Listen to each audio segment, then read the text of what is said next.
नमस्ते मेरे प्यारे मित्रों। मैं हूं आपका डॉक्टर संदीप। आइए हम आज जान लेते हैं लवण रस के बारे में, साल्ट टेस्ट। ठीक है, लवण रस कैसे हम यूज़ करते हैं? खाने में, राइस में डालते हैं और पिकल्स में डालते हैं, अचार, और जो फिंगर चिप्स होता है उसके रूप में हम सेवन करते हैं। और साल्ट को, ये जो आलू चिप्स है, साल्टी आलू चिप्स वगैरह, उसके फॉर्म में भी, उसके रूप में भी हम साल्ट को लेते हैं अपने शरीर में। अगर ये थोड़े थोड़े इन चीज़ों को, जिसमें साल्ट है, थोड़े थोड़े खाते हैं तो ये मात्रावत कहलाएगा, सही मात्रा कहलाएगा। अगर ये आलू चिप्स जो साल्टी है और जो पिकल्स अचार जो है, इनमें भी साल्ट रहता है, ठीक है, और फिंगर चिप्स उसमें भी साल्ट यूजुअली अप्लाई करते हैं। तो इनको अगर ज़्यादा मात्रा में खाते हैं हर रोज़ तो क्या क्या नुकसान होता है, आइए हम जान लेते हैं। पहले हम जान लेते हैं, अगर लवण रस को मात्रावत खाते हैं तो क्या क्या फ़ायदा मिलता है। ठीक है, लवण रस का गुण बताया गया है। गुरु बोले तो हेवी, और स्निग्ध अंगटस, और उष्ण कहा गया है बोले तो इसमें जल और अग्नि महाभूत का प्रधानता रहता है। ठीक है, ये उष्ण होने की वजह से और स्निग्ध होने की वजह से ये पचने में मदद करता है। ठीक है, लवणो रसः पाचनः कहा गया है।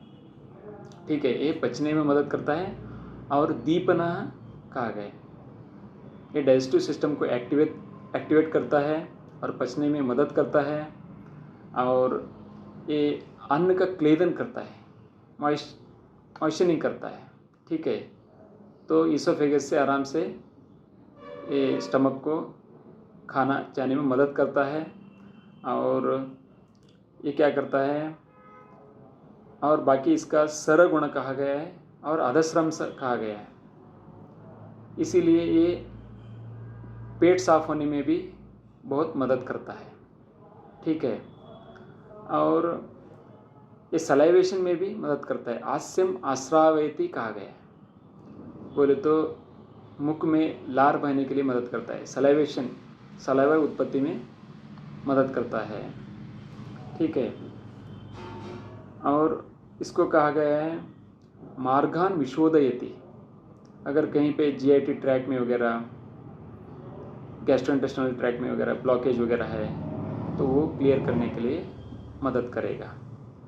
ठीक है, और ये वातहर कहा गया है, इसीलिए अगर कहीं स्तंभ है, स्टिफनेस है, ठीक है, कहीं स्तंभ है या ब्लॉकेज है, वो कम करने के लिए भी मदद करेगा। इसीलिए आयुर्वेद में इसको कहा गया है वातहर स्तंभ बंध संघात विदमनः का। ठीक है, ये सभी शरीर के अवयवों को, बॉडी पार्ट्स को सॉफ्ट करता है अगर मात्रावत खाते हैं तो। सर्व शरीर अवयवान मृदु करोति कहा गया है। ठीक है, और ये खाने में, हम तो जानते हैं कि ये खाने में टेस्ट लाता है। रोचयति आहारम।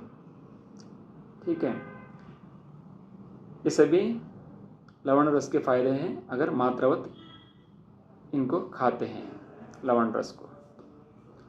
अगर ये कॉमन साल्ट और स्पेशली ये सेंधा नमक को छोड़ के हम बता रहे हैं लवण रस, क्योंकि सेंधा नमक एक है वो शीतवीर है। बाकी जो लवण रस है, साल्ट, समुद्री लवण और दूसरे जो भी लवण हैं, वो सभी उष्ण गुण हैं। सिर्फ एक सेंधा नमक एक ही है जो शीत है।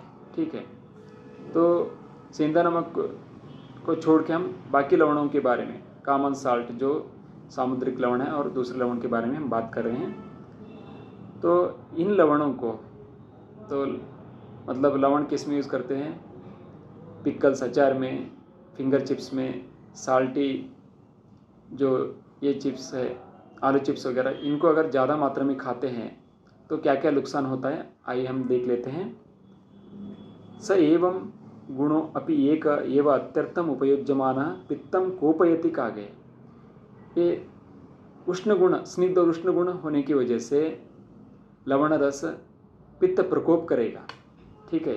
इससे पित्तज विकार होते हैं शरीर में, तो उष्णता बढ़ेगा शरीर में, इसकी वजह से पित्त बढ़ेगा और इसकी वजह से क्या होता है, व्यक्ति लोहित पित्त या रक्त पित्त से पीड़ित हो सकता है, जहाँ रक्तस्राव होता है, ठीक है, या अम्ल पित्त हो सकता है, एसिडिटी, ठीक है, छाती में जलन वगैरह, उल्टी, ये सब हो सकता है। लोहित पित्त, अम्ल पित्त और विसर्प जो नागवेड़ा है, ठीक है, नागवेड़ा मराठी में कहते हैं, कन्नड़ में सर्पदुन्नो, वो हो सकता है। हर्पिस, एलोपैथी साइंस में हर्पिस कहते हैं, वो हो सकता है। या वातरक्त हो सकता है इसका, ये ज़्यादा लवण रस खाने से वातरक्त बोले तो गouty आर्थराइटिस, सीरम यूरिक एसिड जो है रक्त में वो ज़्यादा बढ़ सकता है इससे, ठीक है, अगर ज़्यादा मात्रा में इसको खाते हैं तो। लवण रस ज़्यादा खाने से क्या होता है, पित्त प्रकोप होता है और रक्त वर्धन होता है, ठीक है, हाइपरटेंशन वगैरह होने की संभावना ज़्यादा होता है, ठीक है, रक्तम वर्धयति कहा गया है।